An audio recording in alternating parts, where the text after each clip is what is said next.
What's going on, guys? ShadowNinja, and today I want to talk about the disappointing TWAB Bungie has released. Now, this TWAB had a lot of hype around it, and I don't think there's really much to go on and be like, oh my god, this is going to be game changing. Now, some of the stuff they did talk about, I do want to talk about because they are pretty important, but it doesn't really, I think this was an overhyped TWAB. I don't know why it got hyped. I guess because DMG kind of, rolled it as, I'm not doing it this week, it's going to be this person. And everyone's like, oh my god, when this person does it, it's usually going to be a big thing. So, especially with weapons. But yeah, we are going to talk about this TWAB specifically. Now, first and foremost, I think the most important and I guess best news out of all is we have an official date on when to expect the Vault of Glass, and that is May 22nd.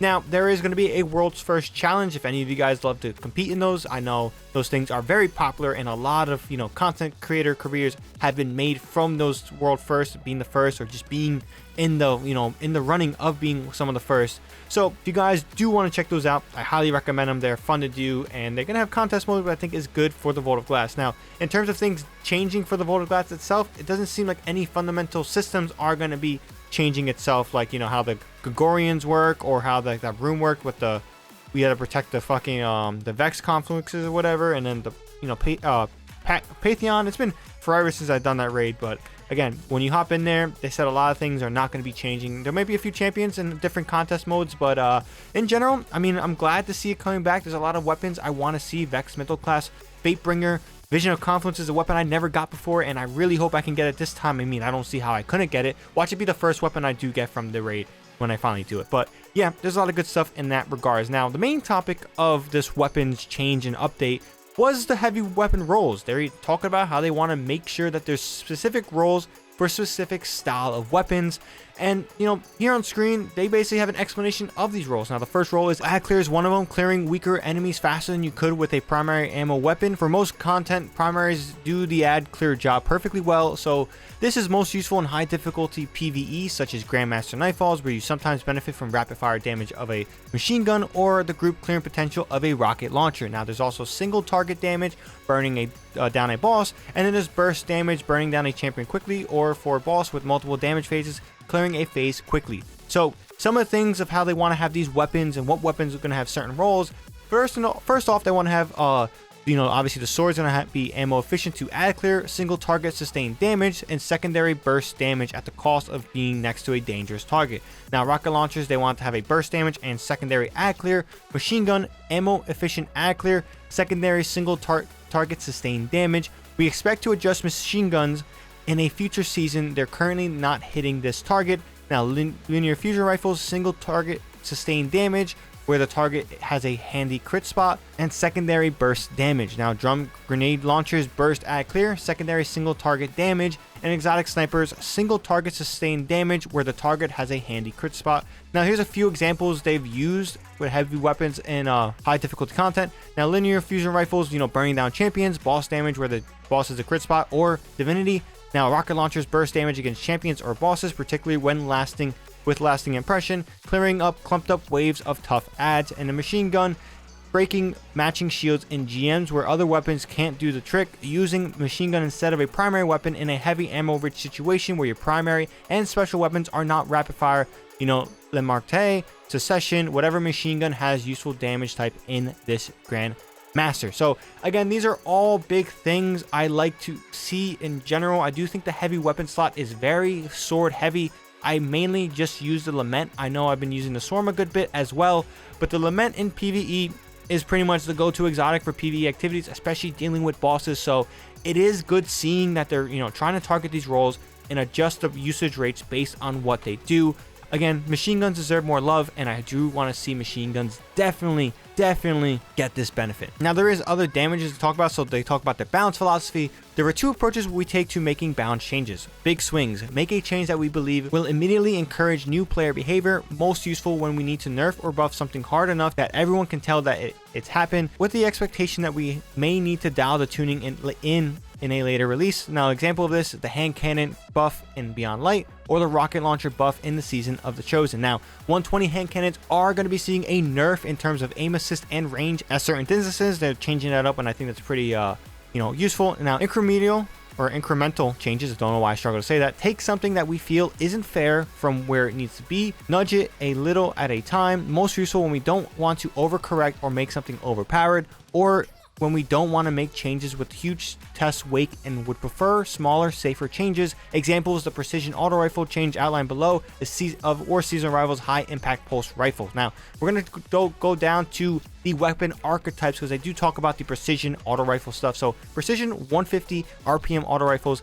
This subfamily fell behind other auto rifles in the auto rifle tuning last year. So damage has been increased to closer benefit the time to kill of others. So this increase is very small, but I do think it's going to be impactful. Increased precision 450 RPM auto rifle damage per bullet from 17 to 18. Now another thing they do is that I want to talk about is linear fusion rifles. They talk about rares, but I don't really think that's going to be too important. So these are an unpopular choice in PvE, largely because other weapons do their intended job, single targets the same damage better or more efficiently, without the requirement of landing all precision hits. We want to keep the linear fusion rifles focused on precision damage, but decided to increase the precision damage to make it more competitive and increase reserves to give them more staying power. Note that we have plenty of suggestions to move some or all linear fusion rifles out of the heavy slot, but this is a substantial amount of work and balanced risk for PvP due to the difficulty of balancing sniper rifles as instant shot weapons against linear fusion rifles, which charge time with wildly varying flinch and aim assist values, and reduces weapon diversity in the heavy slot. It's still a possibility for some time in the future though, if tuning them as heavy weapons doesn't have the desired effect. Increase precision damage by 15%, increase reserve ammo by 20%. Now onto that, it's important to mention, if they ever did that, I will be using Queen Breakers, bro, the whole time. I absolutely love that weapon in PvP. It sucks because you need heavy ammo, if I'm correct. Yeah, I'm pretty sure you do need heavy ammo. I'm like 1000% for sure, because I remember before I got a PC, I was using that in PvP, and I was smoking motherfuckers. It was really, really good. So I do want to see linear fusion rifles do get some more love. Now, onto fusion rifles. The recent buff to fusion rifle ranges had the side effect of making the best subfamily for PvP high impact even better. So we decided to bring low range stat fusion rifles up a fair bit. So they increased the fall off start distance for fusion rifles, no effect on 100 range stat, +2 on 0 range stat. Now, another thing that they talked about is perk changes.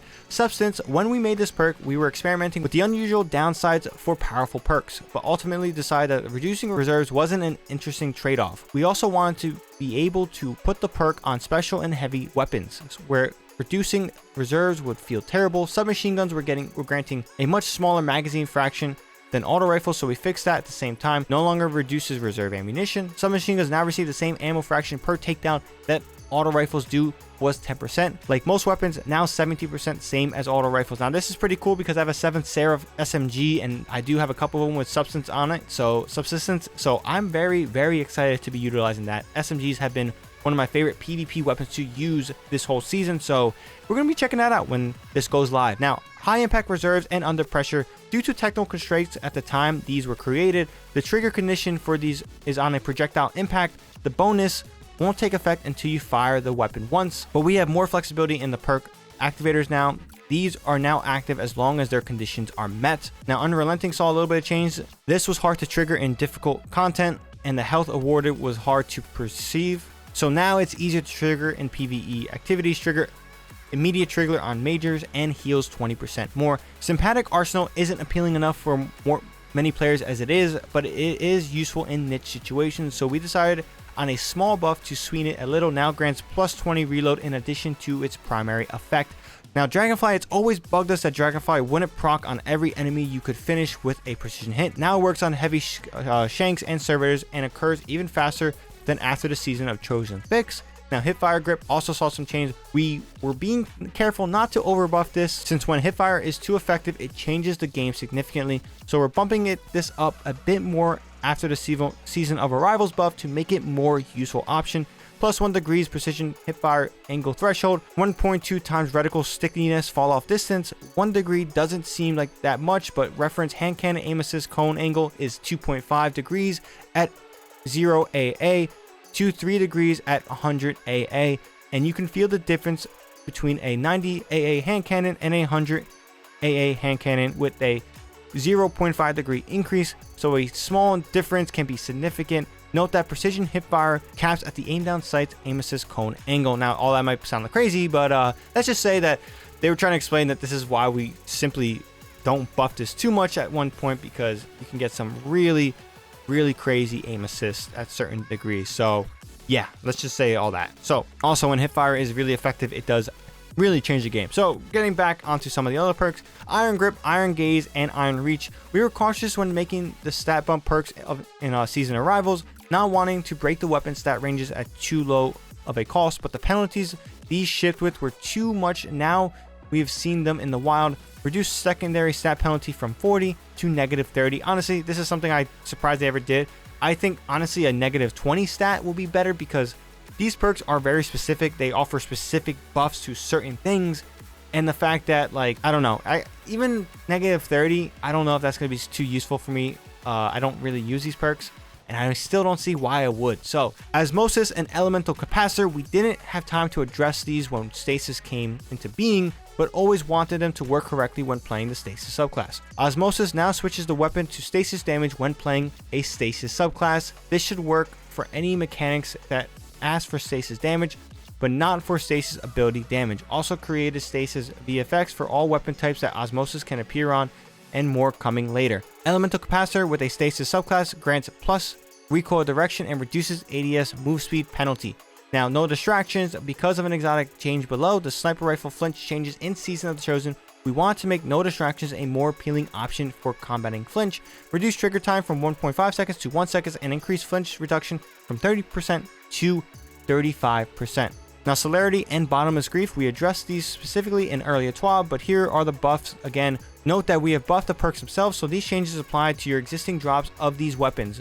These being alternate perks on adept weapons can't be applied retroactively though. Celerity now always grants plus 20 handling and plus 20 reload in addition to the trigger effect, and Bottomless Grief now always grants plus 30 to the magazine in addition to the triggered effect. Now with Thresh, this change is already live and not a buff so much as a bug fix. Thresh unintentionally only worked in PvP for certain weapons in Beyond Light, but Thresh has worked for all weapon types in PvP since Season of Chosen launch. Now, some other things we got to talk about: mods, Adept Mag, Adept Targeting.